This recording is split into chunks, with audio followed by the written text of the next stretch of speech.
right, we got a full house today. Welcome back to the PricePlow podcast. This is episode 155. It is currently November 6th, and today we're doing something a little different. I mean, we've done this before with this brand, but we're doing it a little bit bigger today.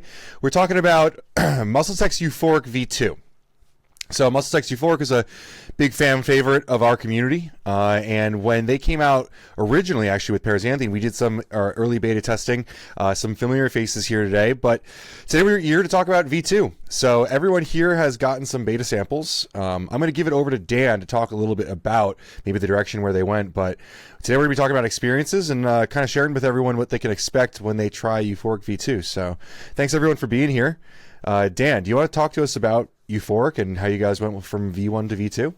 Yeah. So I appreciate you guys, hosting the beta sample. I know some of the people that tried it this time around were part of the original group as well, which is cool. You kind of get the full circle moment. But with V2, it's not something we do a lot where we iterate and continue like the same kind of sub brand. We felt that we had something really solid with Euphoriq the first time around, right? We launched paraxanthine, brought it to market. There was just different circumstances back, this is 2 years ago, that kind of brought us to that formula that we launched. And we felt really good about it. To this day, I still love it. And I know a lot of people have really positive feedback about it as well. But we felt it was time to kind of take some of the feedback that we've gotten over the past 2 years from the masses that have tried it and improve all the things that we could in one go around. So the goal with V2 was to preserve what Euphoriq really was, which is a pre-workout you can go to every day that's not going to overstimulate you. It's going to get you the energy that you need to get through your workout. You're going to feel great. You're not going to crash. You won't have that kind of jittery or overstimulated, anxious type of feeling that some people can get with caffeine. And then we wanted to take that same energy kind of experience and ratchet up all of the ancillary kind of pieces that people look for in pre-workout. So for this formula, I don't know if we're going to be able to show the label when it's all edited, but we took kind of the bones of V1, which is the 300 paraxanthine, the choline, citrulline, beta-alanine, kind of the basics. Yeah, you guys can see it up there. And we mostly added to it without really taking much away. So the goal was to deliver more pump, which was not such a critical piece of feedback on V1, but it was something we felt like to kind of bring Euphoriq into more of the present with the pre-workout category. We had to change the blend up a little bit. We took New Level out, which was contributing to some of the pump in the first run. We upped the L-citrulline dose here from 4 grams to 6, and then we added nitrates, which is one of my personal favorites for pump. So net, we feel like it's really a gain on the pump side. And then on the performance side, we'll say we wanted to add a couple of ingredients that we think our consumers probably just looking for in their supplements. So Synactive was a big one for us to add. That's gotten, in the last 2 years, it's gotten a lot more placement in pre-workouts. And then our Muscleite, our kind of electrolyte blend that's going to be standard across a couple of different products, including the EAA. We added that in here as well. It's kind of a little bit of a different angle. You don't a lot of times see full electrolyte blends in a pre-workout, but more and more people are turning to hydration and electrolyte products for endurance and performance benefits. So we kind of went at that right in the pre and included it. As far as the nootropic angle, which is what a lot of people really gravitated toward Euphoriq for, we wanted to improve where we could. We didn't think that there was really any problem with the original blend, but we did up the tyrosine. We doubled it in V2, so it's at 1.5 grams, which is closer to where kind of industry standards are, between 1 and 2 grams. Kept the choline, kept the huperzine, and then it's adjacent to focus, but it's from a sensory standpoint, energy, focus, just overall sensory. We added just a touch of Yohimbe, which is something MuscleTech did way back. I mean, when I first started using the brand 10 years ago.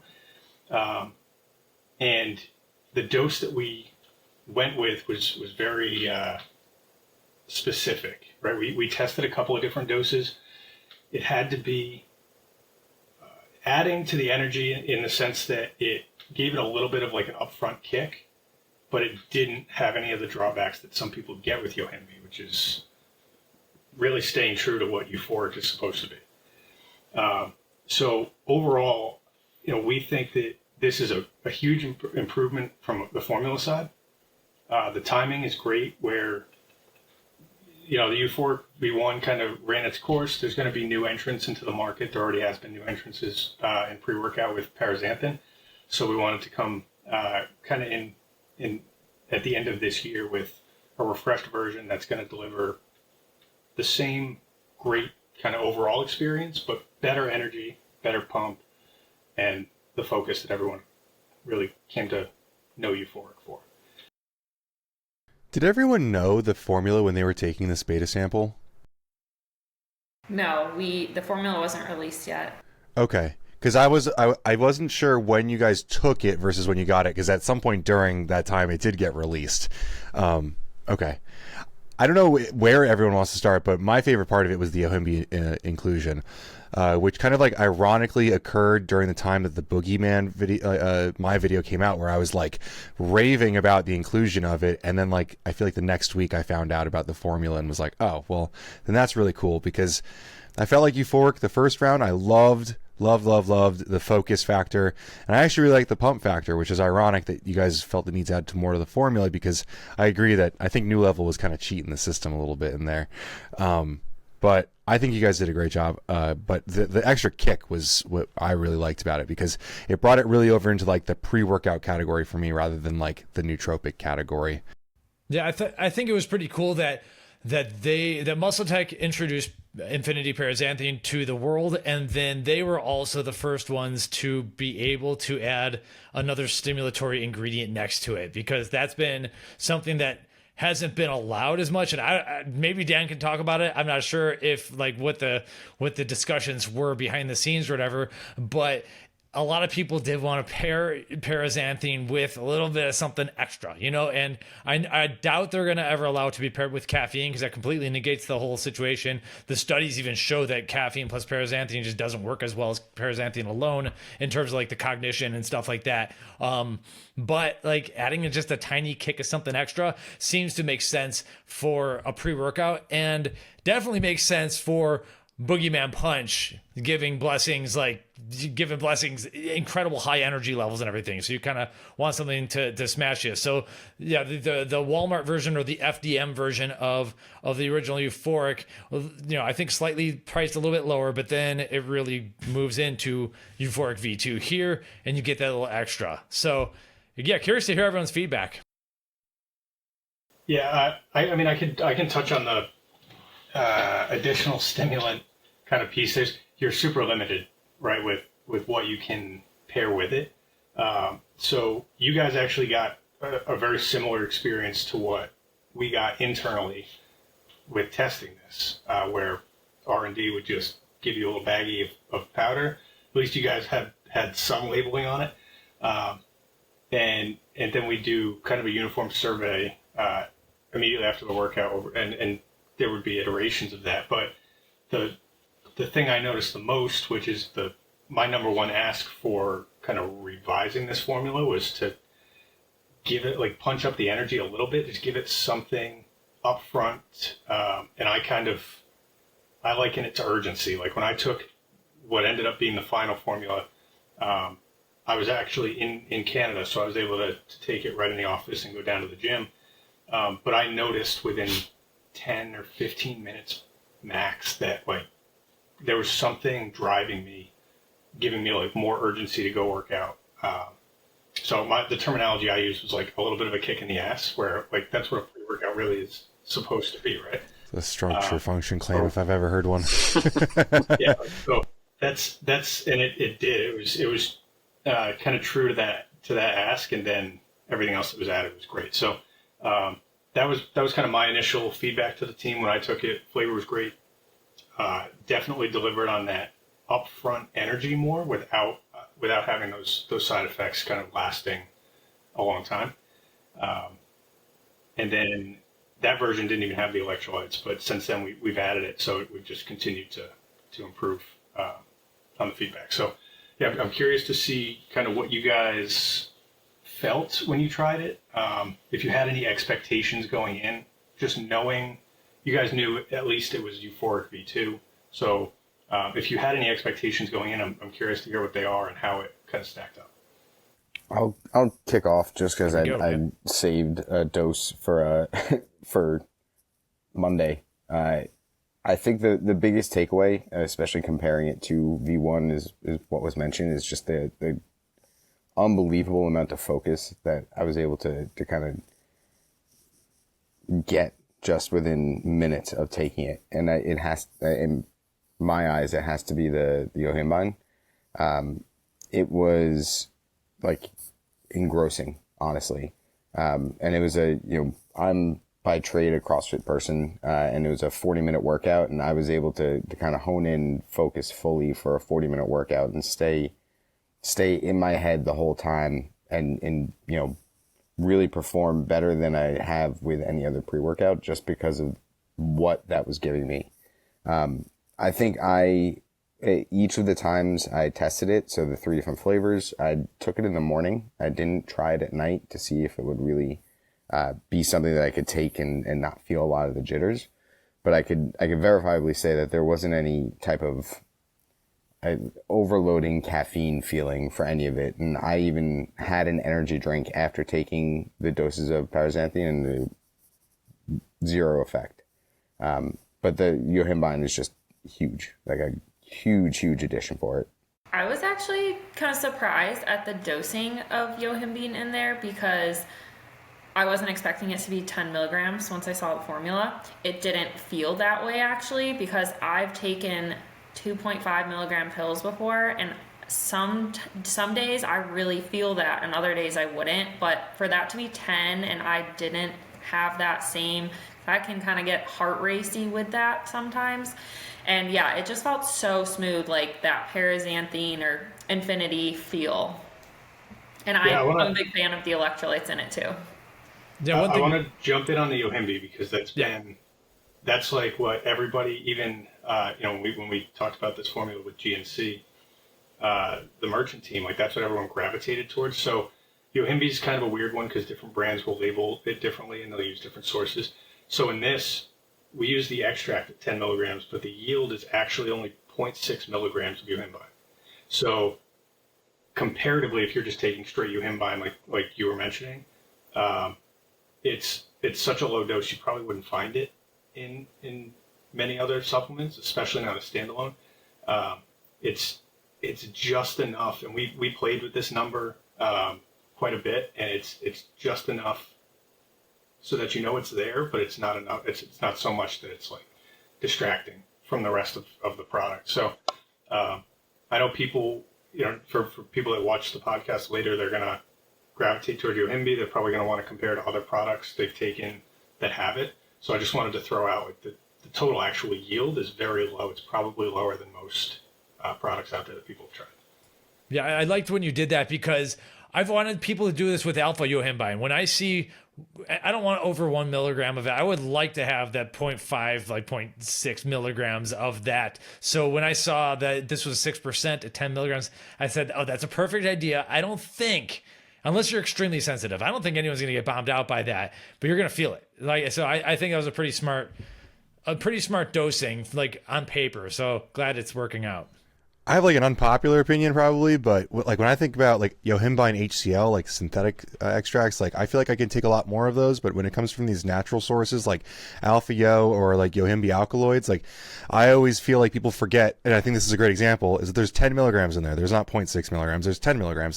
There's a lot of other shit in that brown powder that you're getting, and it can make things kind of stronger.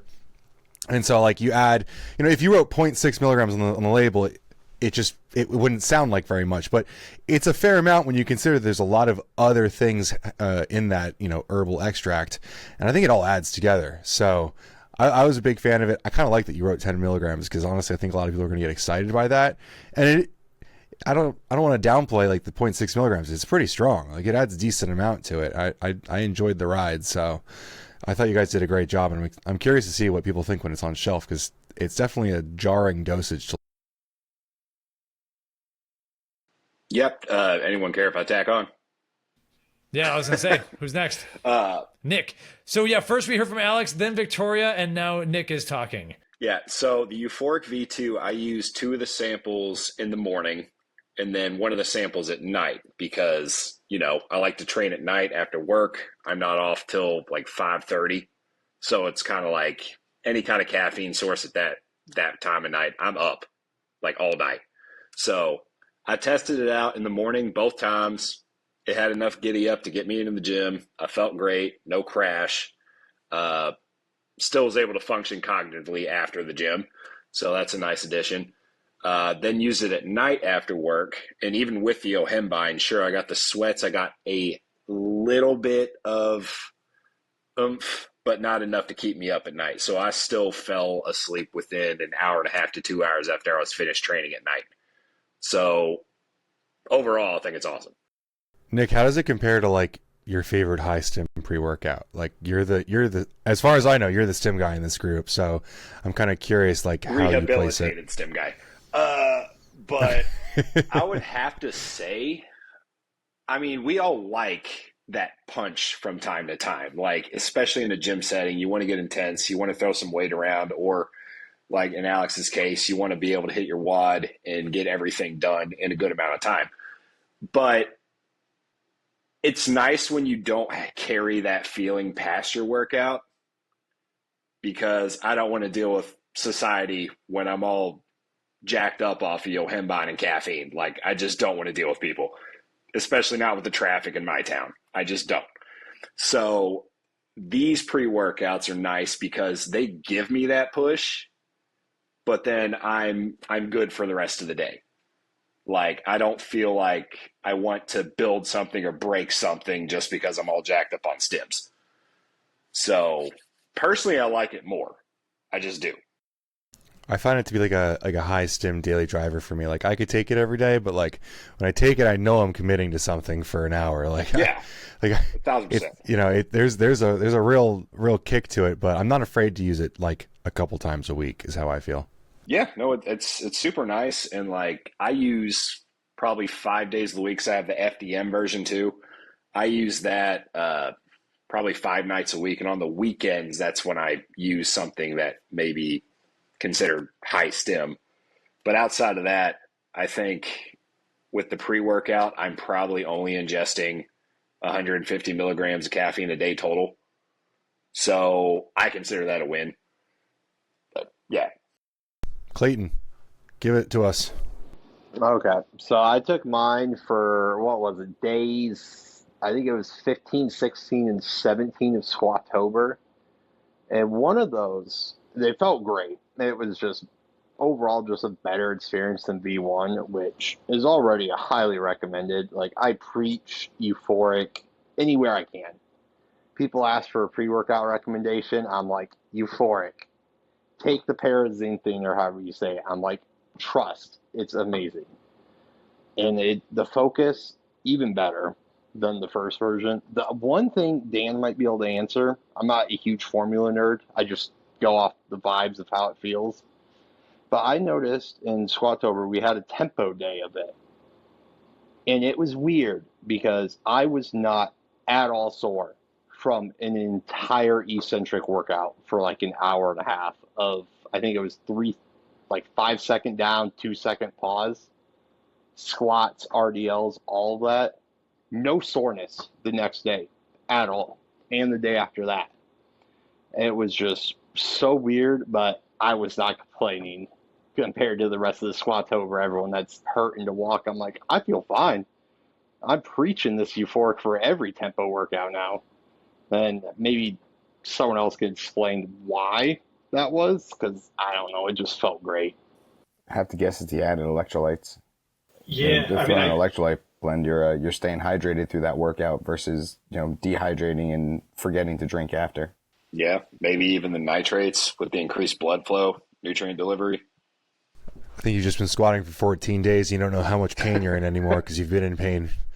But yeah, I think the electrolytes are probably a more compelling answer.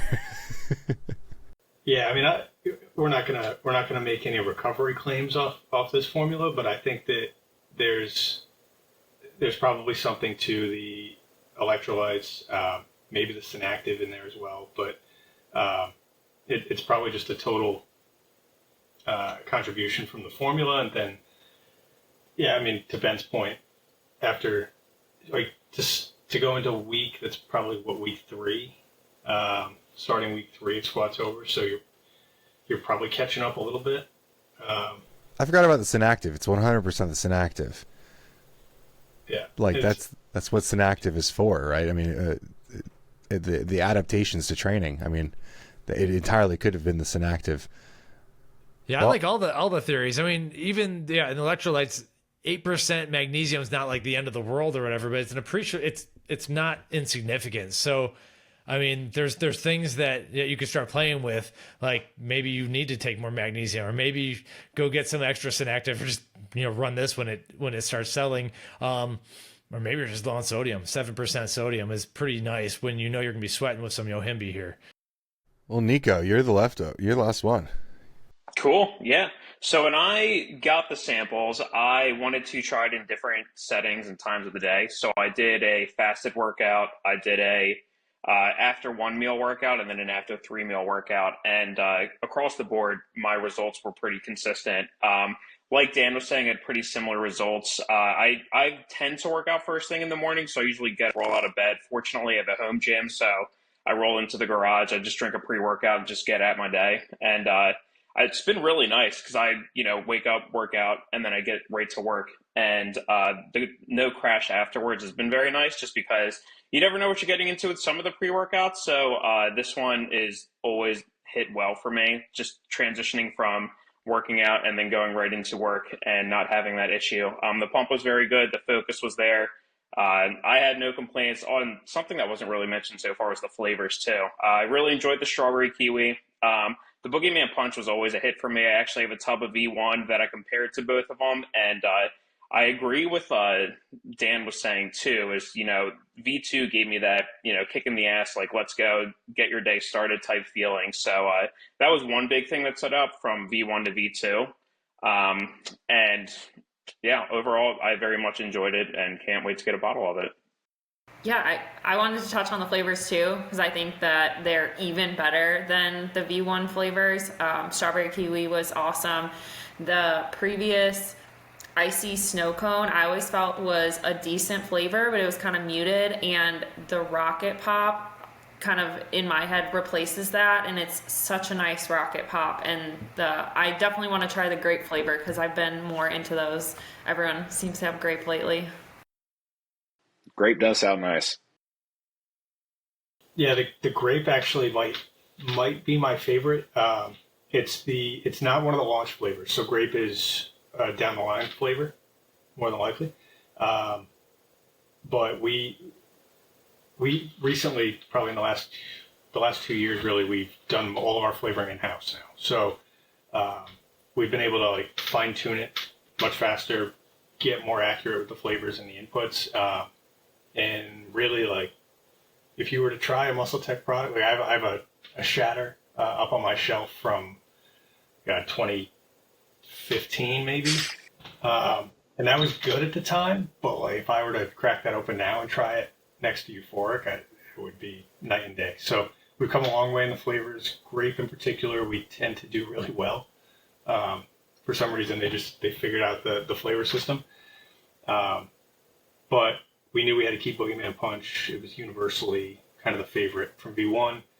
Rocket Pop, to Victoria's point, was the snow cone was good. I think it came across to some people as a little bit syrupy, I want to say, which is as a snow cone, it kind of supposed to. But the Rocket Pop to me is more refreshing. It's just more drinkable throughout. Strawberry kiwi is a flavor that I think has gotten more popular over the years. If you look at like spins and different trends with flavor houses, and the girl in the office that does all the flavors is just a wizard. So I'm glad you guys liked them all. Yeah, the Rocket Pop was delicious. I felt like you had like really accurate flavors in V1, but V2 you were like, these just need to be relatable and enjoyable for all consumers. Like, they don't have to be the most interesting or unique or niche flavors. They just have to hit, which I think was good. I was going to bring up the watermelon candy and yuzu lemonade from before. I really, really enjoyed those flavors, but if I had to guess, I would think people weren't gravitating to them just based on the names, but they were really good. Yeah, I agree. Watermelon is one we might bring back in the future too, because it actually did pretty well, and it was my favorite flavor from V1. So I think for people that are like really into that candied watermelon, like the little Sour Patch watermelon type things, that's what we were going for in that. And I can see us bringing that back. The yuzu lemonade we did a good job with, but if I grabbed 10 people off the street and said like, what does a yuzu taste like? They would have they wouldn't even know what a yuzu was. So that worked to our benefit actually in the flavor system, because yuzus, if you ever eat one, are like not that enjoyable.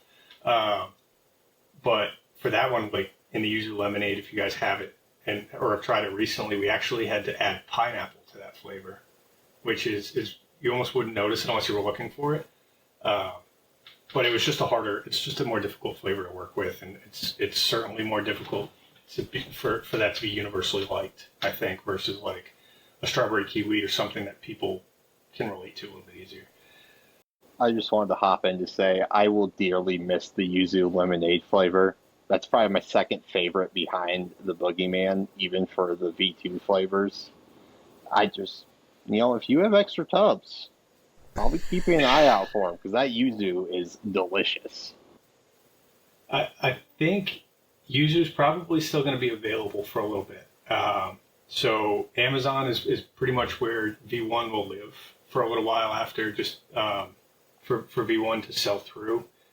So those flavors will be available, but it's, again, we're not ruling out those types of flavors. Like lemonade flavors, just like strawberry kiwi and grape, are kind of like making a comeback.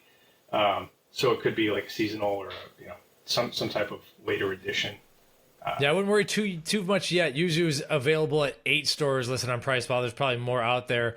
Natural Body Inc. has the cheapest one as of right now, but so yeah, you could stock up a little bit. Yeah, was MuscleTech the first one to start the yuzu trend?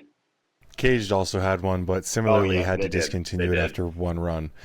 Makes me so sad, because I always enjoy the yuzu flavors. Apparently, I've never had a yuzu. Really good. I just didn't know who really started the whole trend. We might just need to flavor things with some yuzu and just not say the word. That's what I was going to say. It's like, it could be a great flavor, just don't call it that, right? Like, don't scare people off. I think that's what it was, because when I first tried it, sorry that we're talking about V1, but we're talking about flavors, I thought it was a pineapple-based flavor, and I had never even heard of yuzu. Well, they call it pineapple something, but use that. Yeah, it was really tough to mix in the pineapple, like in the flavor call out. It's really tough to mix that in with like a yuzu lemonade type of, like, I don't even know what you'd call that. It's like that's just a home recipe basically. Tropical lemonade. Yeah, tropical punch. They both sound good. Yeah, I think there's ways we can bring it back. I remember 4 or 5 years ago, flavor houses were trying to push yuzu as like a up and coming flavor, and I don't know if anybody has been able to do it as well as we did in V1. The sample size is pretty small, at least for me to have tried them, but we're gonna with V2 and really just brand strategy overall, like we're going to continue to develop flavors and do in and outs, and just to continue to build excitement and give people something new to try, so that a year from now when you go into store, it's not the same 3-4 flavors that you're used to seeing. So feedback is always welcome on the flavors. You guys know how to reach me, and as we kind of go through and build those out, build a plan for those, I'm sure that you guys might see some of those flavors come back. Dan, I don't know if this is completely irrelevant or if you're interested in talking about it, but you guys launched this with GNC originally, like really in partnership, and I know Boogeyman's big with Walmart. Like, could you talk to us about where V2 is going to be? Yeah, so it's a lot of the same places as V1. Walmart, I'm actually glad you mentioned that. So the FDM version that we've kind of referenced a couple of times, just for people watching, that's really your mass market version. And I like to think of that formula as like an essentials version of Euphoriq. It's got the same kind of framework, but doesn't have the bells and whistles that V2 has. And again, the price point I think on that is 35-ish. So it's a little bit more affordable. A good way to get people into paraxanthin, I think. Something new that they haven't tried. V2 is definitely more specialized. So beyond just the formula, but the actual channel strategy on V2 is to really keep it in. Yeah, this is the FDM formula here. So you guys can see some similarities, but there's a lot kind of stripped away from the performance side. So the V2, to answer Ben's question, is going to live, it'll be at GNC coming up. My hope is that eventually we get that over to Vitamin Shop to have a pre-workout offering at Vitamin Shop, and then your key independent accounts, which we work mostly through distribution, so it'll be in any independent accounts that are looking for it. But Natural Body is one that we work pretty close with, as well as Nutrition Corners kind of throughout the Mid-Atlantic. I'd imagine Vegas Discount will have it, and some of their different franchise groups around the country. So it'll be primarily brick and mortar retail at first. Obviously, DTC is going to be an option, and then Amazon will be a little bit behind actually. So eventually, it'll make its way onto Amazon as well, but it'll be price protected. So everything's going to be comparable. The goal is really to just get this wherever people want to shop for it, for specialty stores. So cool.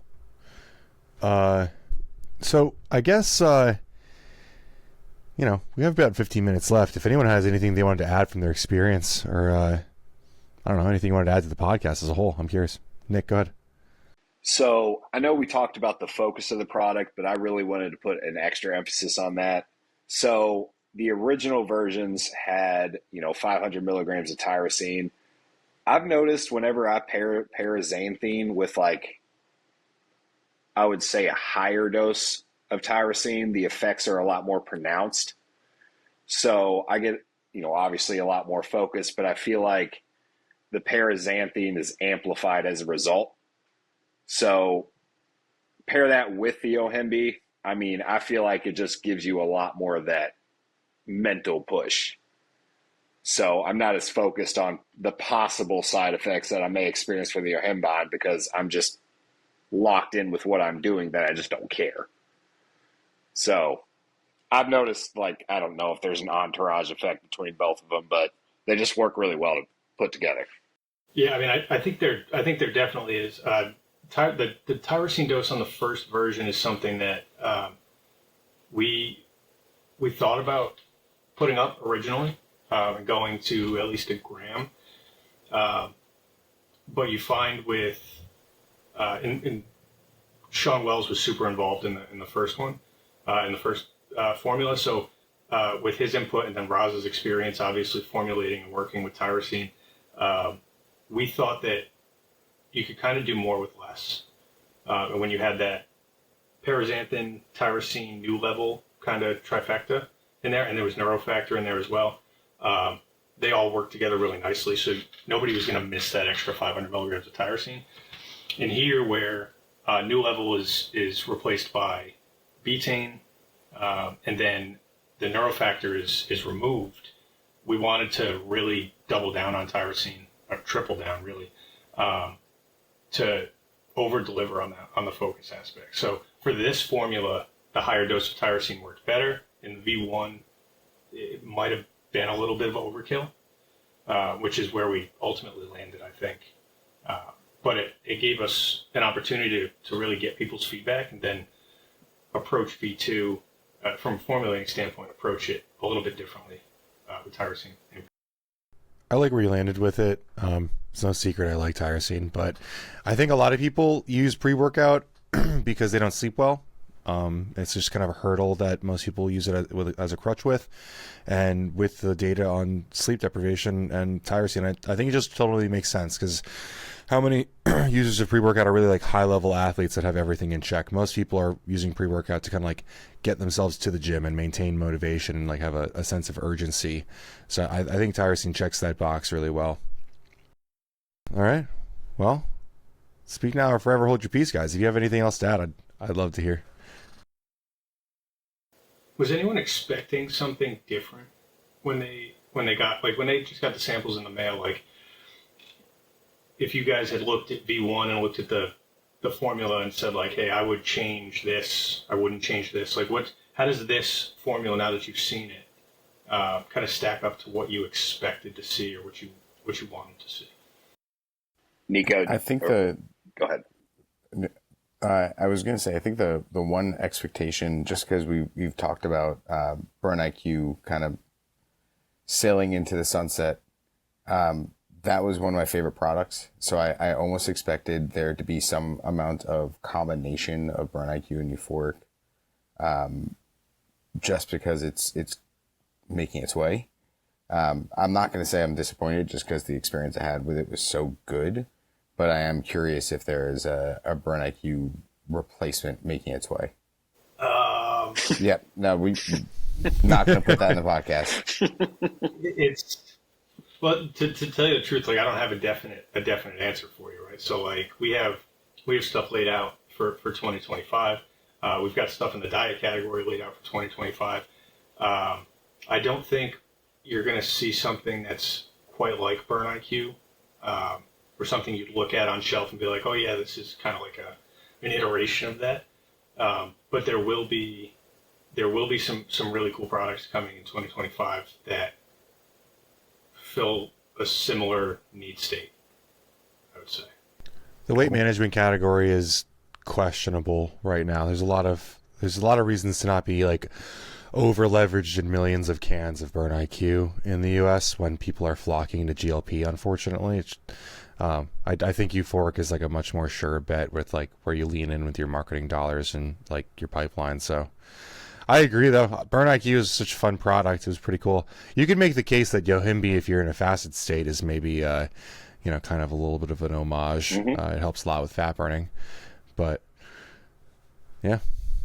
Nick, what were you going to say? I was going to ask. So, well, I'll touch with the comparison between the first one. So I was expecting more of a pump, which clearly with the nitrates and everything, you get more of a pump out of this one. Because the original one, while it gave you that cognitive boost, I would end up stacking it with something that had a little bit of nitrate or something in it anyway, just because, well, we like the pump, that it's a vanity thing. So I was expecting that, and it definitely delivered. And I was happy when I saw the formula, because what did they leak it like a few days after we started the samples, maybe like a week? Yeah, so after seeing, so I was kind of concerned when I saw the nitrates with the paraxanthine, because I know if you've ever used a high stim pre-workout or something with nitrates, it usually tames some of the stimulant side effects you could get. So I was worried that it would overpower the paraxanthine, if that's what you want to call it. But no, everything worked exactly as it should. And overall, it was a great experience. I mean, that's one I wouldn't need to stack with a pump product because it's kind of delivering on all fronts. Yeah. I mean, that was the goal. And, I don't know if there's any data that shows like nitric oxide or pump products offset stimulant. I know there's a lot of anecdotal data, and I tend to agree, but I think not a scientist, so not fully understanding the molecular level of how paraxanthine works, but I think because you're really skipping a step in the absorption of it, and you're going straight to the source, that it might give it a little bit of a head start on any like mitigation that you get from a pump ingredient. Yeah. Now, are you guys planning on maybe making a nootropic powered by paraxanthine? Anything? It's so we don't have any. We haven't started working on anything like that. The nootropic category is really tough for at least for us, where the focus is really a lot of brick and mortar, not so much DTC. So I would say we've looked at a lot of different products in different categories where paraxanthine can fit. So like the Alpha Test XTR, Thermo XTR, for example, is one where paraxanthine made its way into that kind of men's health vitality category. But it's really for that like energy nootropic aspect in that category. And obviously we've used it in weight loss across MuscleTech and Hydroxycut for the energy and nootropic benefit. But as far as a straight nootropic goes, it's probably something down the line. The other problem is paraxanthine. I mean, I don't think anybody's going to be surprised, but paraxanthine's expensive. So it really becomes a kind of the seesaw of like, when you use it, what are you sacrificing on the rest of the formula? And in the case of nootropics, it might not make as much sense to sacrifice there on some ingredients as it does to sacrifice in like a pre-workout. It's understandable. Another thing I wanted to share too, I don't know if either listeners or everybody else on here can relate, but for some reason when I took V1, the beta-alanine tingles was the most intense tingles I've gotten from any pre-workout I've taken. It was just always from V1. Like no other pre-workout beta-alanine tingles relate or compare, but I noticed when I took V2, besides the fasted day where I had nothing in my system, I had the tingles from that were on level with V1. The other days were not as intense. So I don't know if anyone else felt that way, but Kind of recalling that too, that I didn't feel the tingles as hard with V2, where V1 was always like, there's beta alanine in here for sure. So, and I know we've all discussed in the Discord how Euphoriq V1 was one of the products where most everyone really felt it hard, even for people who are taking it in other products all the time. So some sort of synergy must be causing that. right. Yeah, it could be synergy. It could be that's been like a common piece of feedback for the 10 years that I've known the brand. I think so keep in mind what you guys tried were bench samples. So you may buy a bottle off the shelf that are made at a co-man and get hit with the tingles like immediately. So that could happen. The other thing it could be is formulating with overages. I don't know what other brands do for overages, but essentially when we build these formulas, we do it so that on the expiration date, everything, if you test that powder, everything tests out exactly to the label. So to offset the breakdown of ingredients over time in the bottle, we put more than really what you see on the label, just to cover ourselves. And then the last piece would be the mesh size. I don't know what mesh size we use on beta alanine, but there's probably a lot of different options out there, and brands probably gravitate toward different ones for mixability or price. So whatever mesh size we use could just maybe help the sensory aspect of that a little bit. Yeah, I think it's unfortunate truth is that those bench samples, sometimes they're either not doing the overages on the bench because it's just to make like 10 samples for here. Or really honestly, the truth is bench samples are sometimes different from full production. And in full production, they're going with like the huge overages to make sure that everything lasts. And when you're working with good companies, I feel like the beta alanine usually hits a little bit harder, not because it's like overdose or anything, but because it's reliably always at least 3.2 grams or whatever the dosage is. And I know this is probably not going to be something everyone wants to hear, but a lot of products out there are made at like low or mid-tier co-mans that don't do any terms of like quality control and overages. So if you, for the last 30 days, were using a product that maybe unbeknownst to you had less beta alanine than you thought it did, and then now you're using Euphoriq, you may just feel it more intensely. Not to throw other people under the bus, but sometimes it is kind of true with quality in this industry. But I'll agree. MuscleTech beta alanine always really kind of hits hard for me, but I think it's also just because the label claim is true. It also could be niacin, though. in different pre-workouts, there's different other things that kind of add in like a blood to the skin type feeling, histamine type feeling. It could be Yohimbe, it could be nice, and there's a lot of different things that kind of makes your skin a little bit more sensitive. And I think if you do that alongside any dosage of beta alanine, it'll kind of feel even more intense.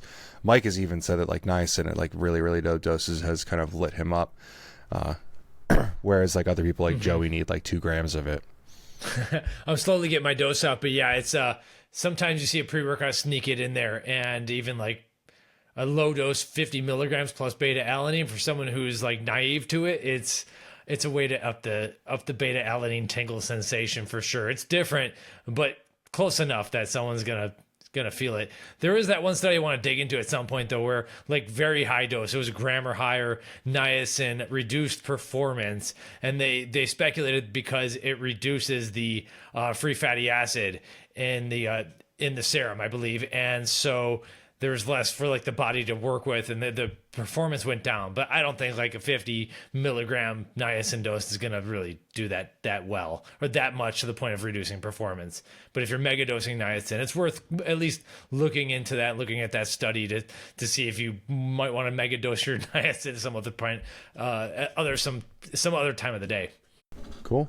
Well, it's 9 o'clock, so I don't want to keep you guys any later, but I really appreciate everyone's time and feedback. This has been really exciting. I know that we're all big MuscleTech fans, so it feels good to help everyone get to try some beta alanine.